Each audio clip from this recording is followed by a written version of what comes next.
গরম ভাতের সঙ্গে যদি থাকে শিম ভর্তা তাহলে আর অন্য কোনো তরকারির প্রয়োজনই পড়বে না। হ্যালো বন্ধুরা, কুকিং স্টুডিও বাই মি আর মাই সিস্টার চ্যানেলে সবাইকে জানাই স্বাগত।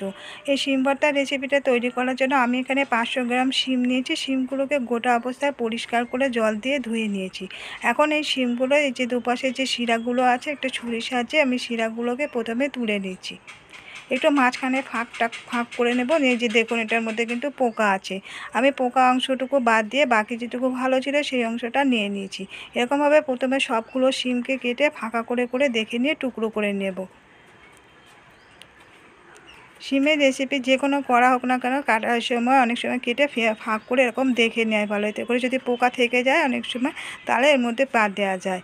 এখন শিমগুলো আমি কেটে টুকরো করে নিয়েছি আর শিমগুলোকে সিদ্ধ করে নেব। সিদ্ধ করার জন্য একটা কড়াইয়ের মধ্যে অল্প একটু জল গরম করতে দিয়েছি। যেহেতু আমি শিমের মধ্যে জলটাকে মেরে নেব, শুকিয়ে নেব, সেই জন্য অল্প পরিমাণে জল দিয়েছি। এখন শিমগুলোকে দিয়ে এটাকে গ্যাসের ফ্লেমটা লোতে রেখে ঢাকা চাপা দিয়ে দিচ্ছি। কিছুক্ষণ পরে ঢাকাটাকে খুলে একবার নেড়ে দিচ্ছি। আর এতে শিমগুলো কচি শিম হলে ভালো হয়। কচি শিম যদি না হয়, দানাওয়ালা হলেও ক্ষতি নেই, যেহেতু এটা সিদ্ধ হয়ে আবার ব্লেন্ড করা হবে। শিমগুলো আমার সিদ্ধ করে নেওয়া হয়ে গেছে। এখন আমি অন্য একটা প্লেটের মধ্যে ঢেলে দিয়েছি, এটাকে ঠান্ডা করতে দিচ্ছি। ঠান্ডা হয়ে গেলে তারপরে শিমগুলোকে ব্লেন্ড করে নেব।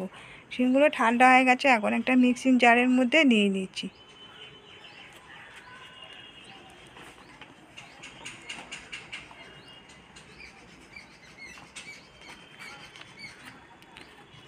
এখন এটাকে ঢাকা চাপা দিয়ে ব্লেন্ড করে নেব। শিমটা ব্লেন্ড করে নেওয়া হয়ে গেছে, আমি একটা অন্য বাটির মধ্যে ঢেলে দিয়েছি।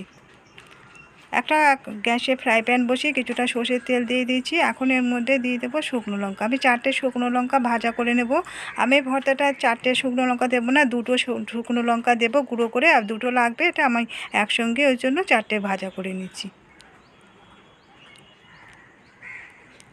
লঙ্কাগুলো একটু লালচে রং করে ভাজা করে তুলে নেব।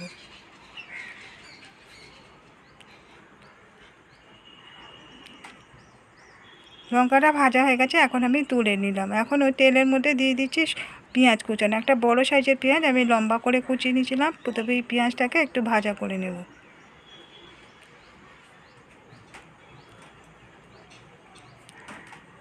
পেঁয়াজটাকে একটু লালচে রং করে ভাজা করে তুলে নেব। পেঁয়াজটা ভাজা হয়ে গেছে, আমি তেলটাকে একটু সাইড করে নিয়ে পেঁয়াজগুলোকে তুলে নিচ্ছি।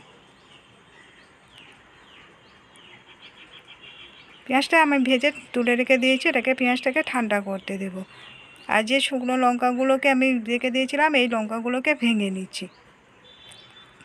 আমি একটা অর্ধেকটা দেব, পুরোটাই ভেঙে নিচ্ছি। যেটা অন্য আরেকটা ভর্তা করবো, তার জন্য আমি 4টে লঙ্কা ভেজে নিয়েছি। এটাকে অর্ধেকটা শিমে দেবো, অর্ধেকটা ওই ভর্তাটায় দেবো। এখানে দিয়ে দিলাম তেলের মধ্যে এক চামচে, একটা চা চামচে 1/4 কালো জিরে ফোড়ন। তার মধ্যে দিয়ে দিচ্ছি একটা পেঁয়াজ কুচানো। পেঁয়াজটাকে ছোটো করে কুচিয়ে নিয়েছি। পেঁয়াজটাকে প্রথমে একটু ভাজা করে নেব।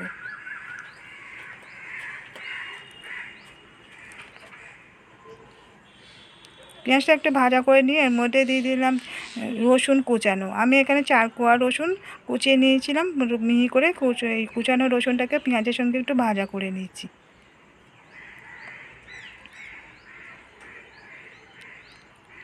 পেঁয়াজ রসুনটা ভাজা হয়ে গেছে।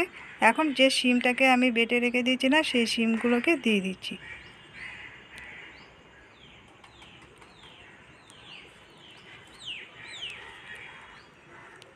শিম বাটাটাকে দিয়ে খানিকক্ষণ নাড়াচাড়া করে নেব।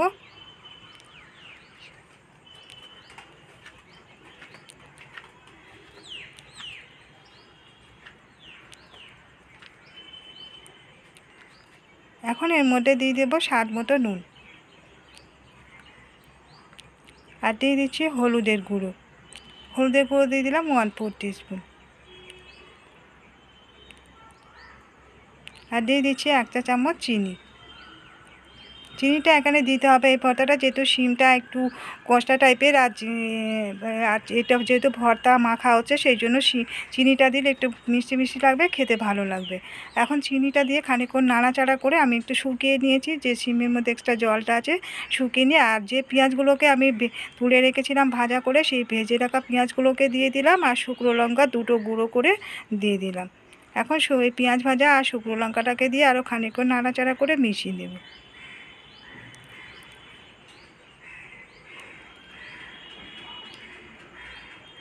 এখন শিমটা প্রায় হয়ে এসছে, আমি এর মধ্যে দিয়ে দিচ্ছি কিছুটা ধনেপাতা কুচানো। ধনেপাতা কুচিটাকে দিয়ে নাড়াচাড়া করে মিশিয়ে দিয়ে তারপরে এটাকে নামিয়ে নেব।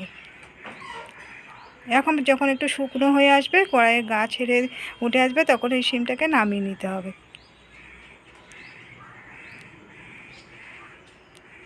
এখন এই শিম ভর্তাটা হয়ে গেছে, আমি নামিয়ে নিচ্ছি। উপর থেকে কিছু আমি পেঁয়াজের ভাজাটা বেরেস্তাটা ছড়িয়ে দিয়েছি, আর কিছু শুকনো লঙ্কা কুচি উপর থেকে ছড়িয়ে দিয়েছি, আর একটু সর্ষের তেল দিয়ে দিয়েছি। এতে করে দেখতে সুন্দর লাগবে। তৈরি হয়ে গেল শিম ভর্তা।